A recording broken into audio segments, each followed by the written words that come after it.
Assalamualaikum warahmatullahi wabarakatuh. Waalaikumsalam warahmatullahi wabarakatuh. Alhamdulillah wa syukrulillah wassalatu wassalamu ala rasulillah wa ala alihi wa ashabihi wa mawalah la hawla wa la quwwata illa billah.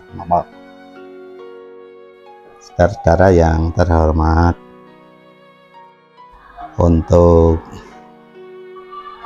kajian dengan tema yang diamalkan sebelum Ramadan bagus, apalagi di dalam Ramadan juga bagus, setelah Ramadan juga bagus. Dalam pengertian bagus menurut ajaran Islam. Gitu. Temanya yaitu membaca Al-Quran di rumah. Kalau membaca Al-Quran di pondok, di masjid, di majelis taklim, tadarus Ramadan itu normal, malahan aneh kalau di pondok tidak ada Quran dibaca.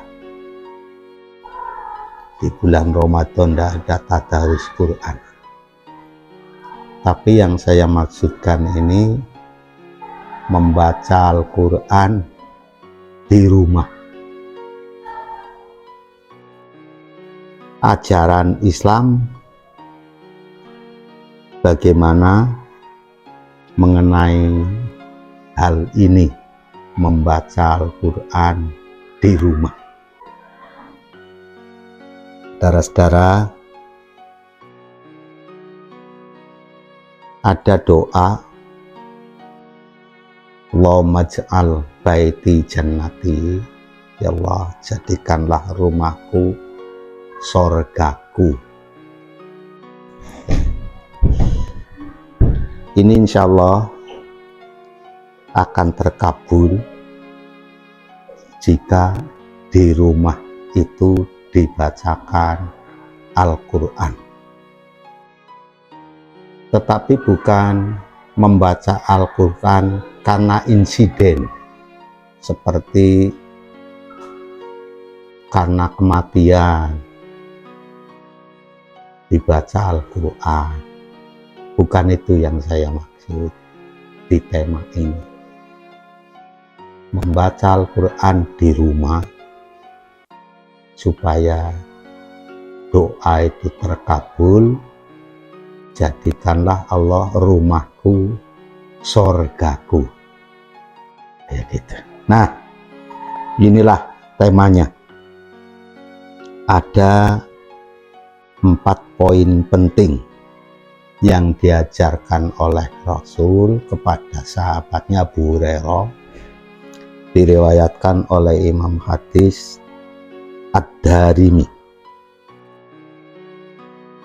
Qala Abu Hurairah radhiyallahu anhu, al-baitul ladzi yuqra'u fihi al-Qur'an.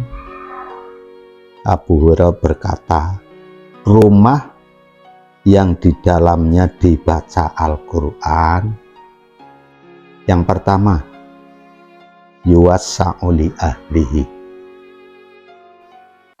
dilebarkan bagi penghuninya, walaupun rumahnya sempit.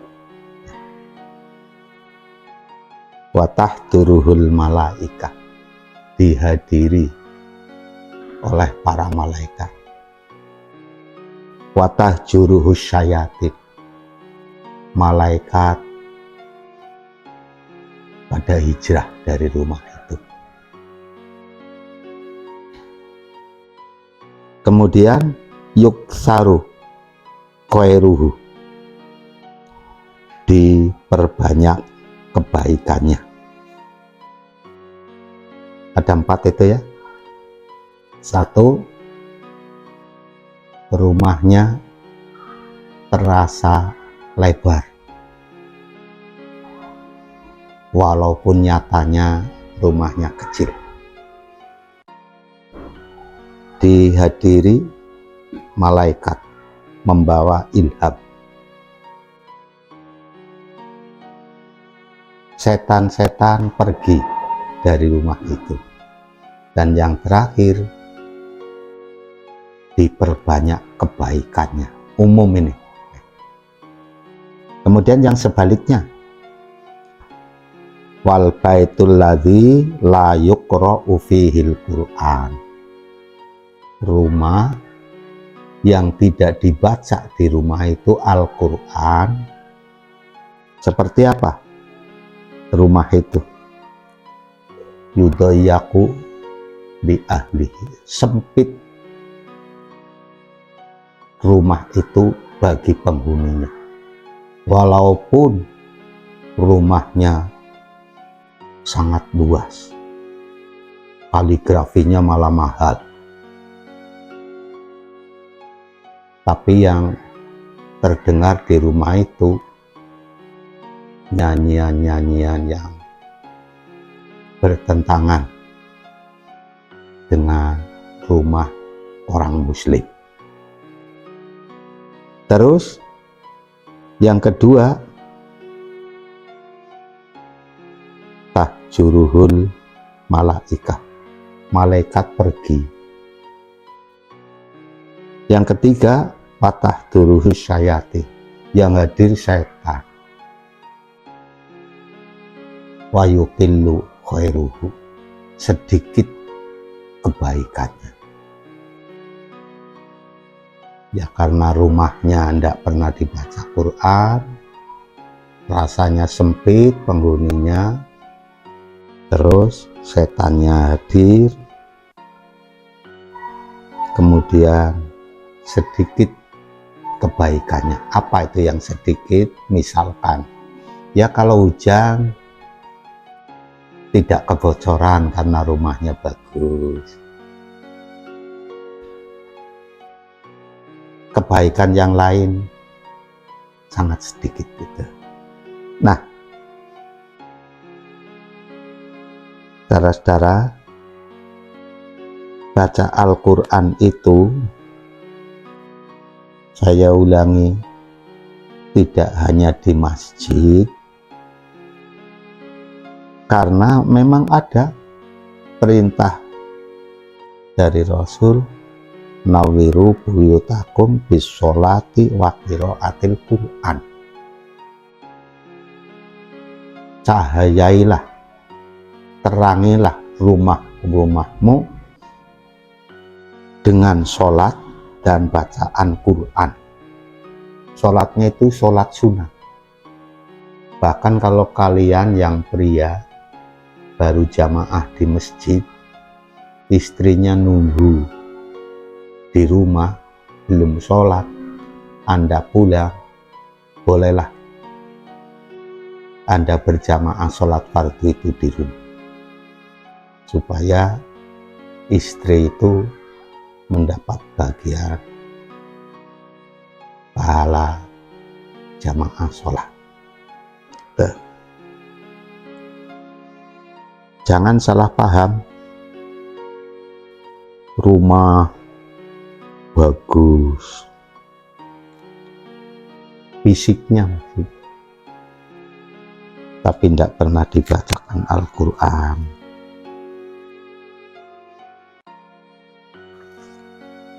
Ini yang banyak terjadi sekarang. Rumahnya tidak betahi, maghrib bahkan keluar, karena semuanya merasa sempit. Dia merasa lebar kalau pergi dari rumah, makan-makan di luar. Nah ini, maka kita dalam hal yang seperti ini, maka mari kita di luar bulan Ramadan amalkan ini. Apalagi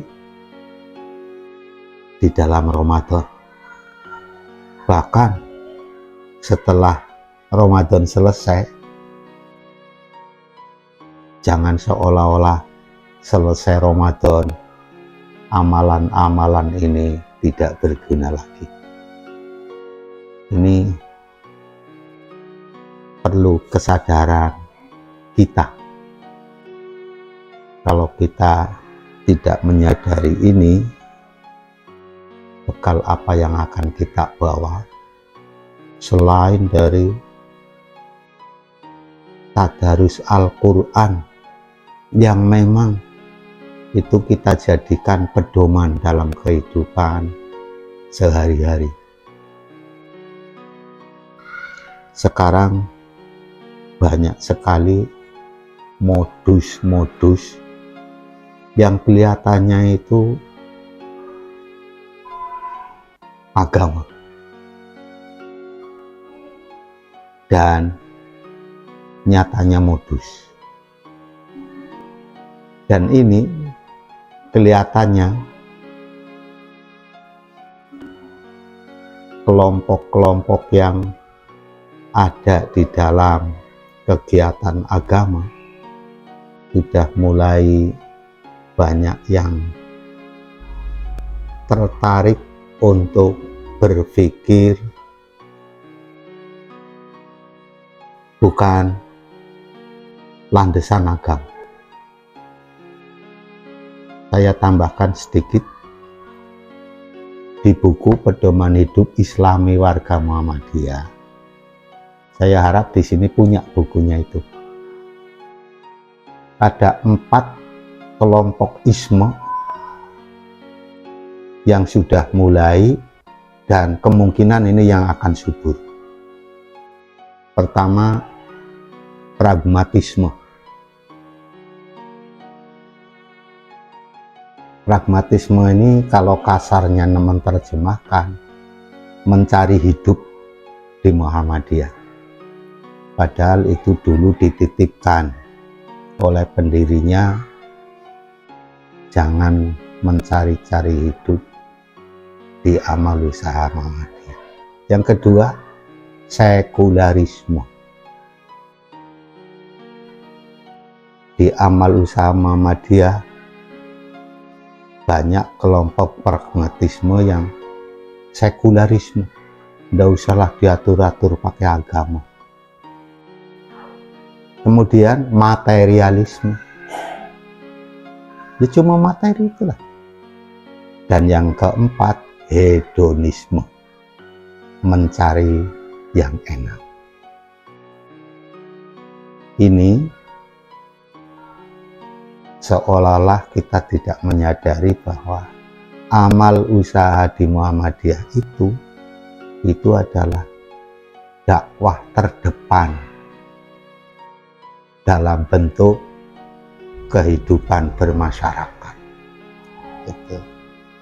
Nah inilah, mudah-mudahan kita masih menyadari bahwa kalau yang maju itu 4 kelompok, pragmatisme, sekularisme, materialisme, dan hedonisme, kayaknya Muhammadiyah menarik, tapi ruh Islamnya, dakwahnya kayaknya itu. Saudara-saudara, mudah-mudahan kita penghuni rumah itu merasa rumahnya sebagai surga. Itu tadi 4 yang harus kita penuhi, laksanakan, dan 4 yang harus kita jauhi. Insya Allah tema ini bisa langsung diamalkan nanti, besok, atau seterusnya, sehingga jembatan kita ini yang dibaca inna lillahi wa inna ilaihi roji'un merupakan jembatan kita akan menghadap kepada Allah yang memberi kita hidup.